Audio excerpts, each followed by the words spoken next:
وطر کے بعد کیا تہجد کی نماز پڑھ سکتے ہیں؟ سنا ہے کہ وطر پڑھنے کے بعد کوئی بھی نفل پڑھنا مکروہ ہے، کیا تہجد کی نماز بھی نہیں پڑھ سکتے؟ بنت طالب کراچی سے۔ رسول اللہ صلی اللہ علیہ وسلم کا ارشاد ہے اجعلوا آخر صلاتکم وطرا، وطر کو سب سے آخری نماز بناؤ۔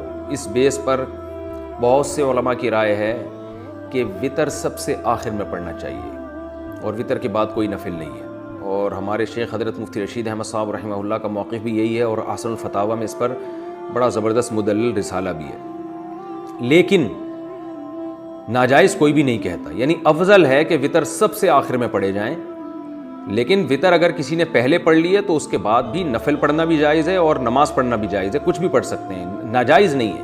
افضل ہے، افضل کہ سب سے آخر میں، ناجائز نہیں ہے، کیونکہ نبی صلی اللہ علیہ وسلم سے تو ثابت ہے صحیح سند سے کہ آپ نے وطر کے بعد 2 رکعت پڑھے ہیں، تو راجح یہی ہے کہ وہ 2 رکعت بھی وطر سے پہلے پڑھ لیں آپ، لیکن کوئی پڑھ لے تو ناجائز نہیں ہے۔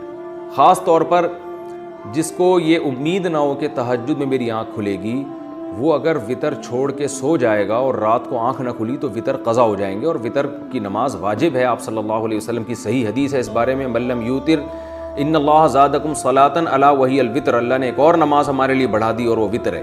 تو وطر کے وجوب کے بڑے مضبوط دلائل ہیں، بہت سخت تاکید ہے وطر کی، تو اس کو آپ قضا نہیں کر سکتے۔ تو اگر رات کو آنکھ کھلنے کا خوف نہ ہو کہ پتہ نہیں آنکھ کھلے گی نہیں کھلے گی، تو پھر آپ کو چاہیے کہ عشاء کی نماز کے ساتھ ہی وطر پڑھ لیں، پھر اگر آنکھ کھلتی ہے تو تہجد بھی پڑھیں، تہجد کو ضائع نہ کریں۔